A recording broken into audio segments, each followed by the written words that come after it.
The sad part about this whole ordeal is I don't even think that he realized that he was going to drag that black man down with him when he issued that ultimatum towards MrBeast and MrBeast's production team. But that's what happens when you issue an ultimatum. If you say you give me this or I'm a bounce, they tell you to bounce, then so it's just unfortunate that that black man had to lose his job too. But I appreciate him for speaking up, for what it all is worth. And I'm glad that he said that they're still, good friends. And that didn't, destroy their friendship, because he was ultimately standing up for the rights of that black man. So I really do appreciate him for that. But y'all, we're about to get into MrBeast calling him back. I keep calling him MrBeast. MrBeast calling him back into this Squid Game-esque type of recording session, which ultimately led to like some real serious trauma to this young man. And I really do think that this man needs to be I feel MrBeast and his whole organization needs to be thoroughly investigated. We watch these movies like Squid Games, and my daughter's actually upstairs reading the book The Hunger Games. And you think this shit is entertainment, but all of this sick ass shit comes from somewhere. It comes from somewhere. And as you can see right down here in the comments, it says MrBeast is literal what the Squid Games warned us about.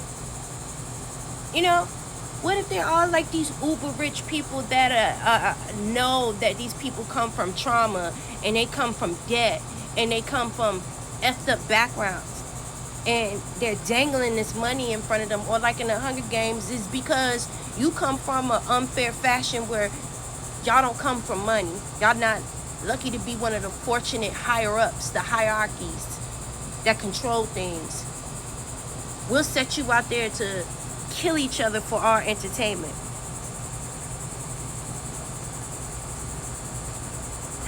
Y'all think that this shit don't come from somewhere?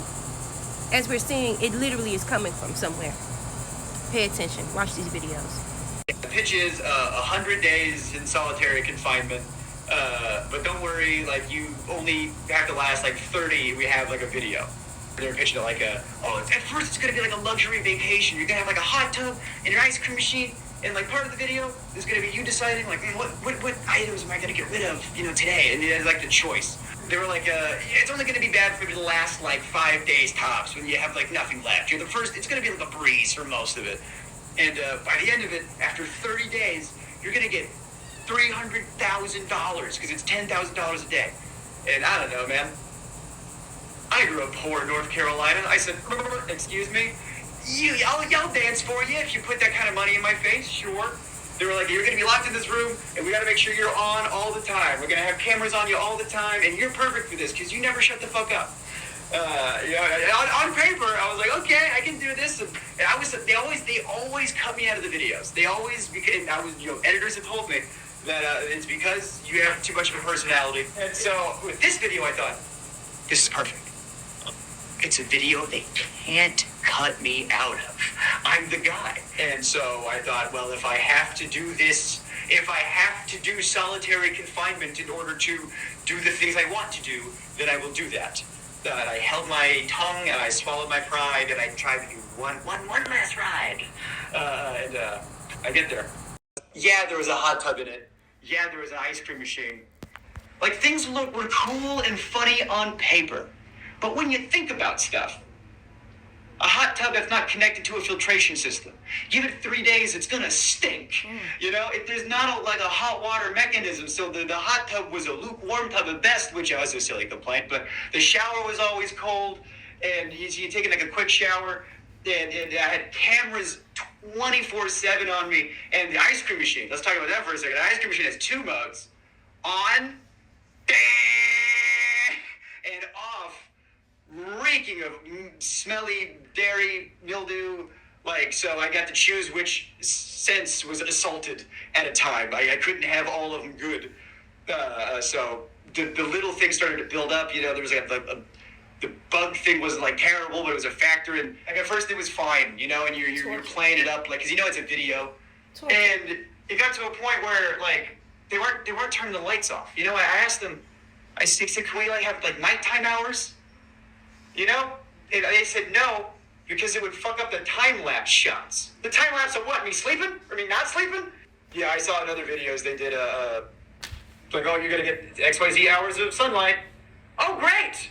Want to know how they figured that one out? I didn't have it. You know, one of the things was you got to take away your clock, so you didn't know what time it was. Okay, I got no access to sun. I got no access to clock.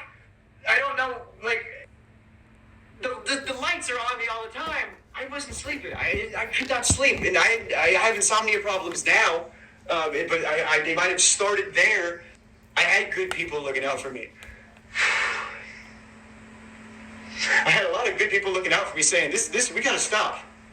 So I just wanted to turn the lights off, and I'm vocalizing to people, "I wish the lights would turn off."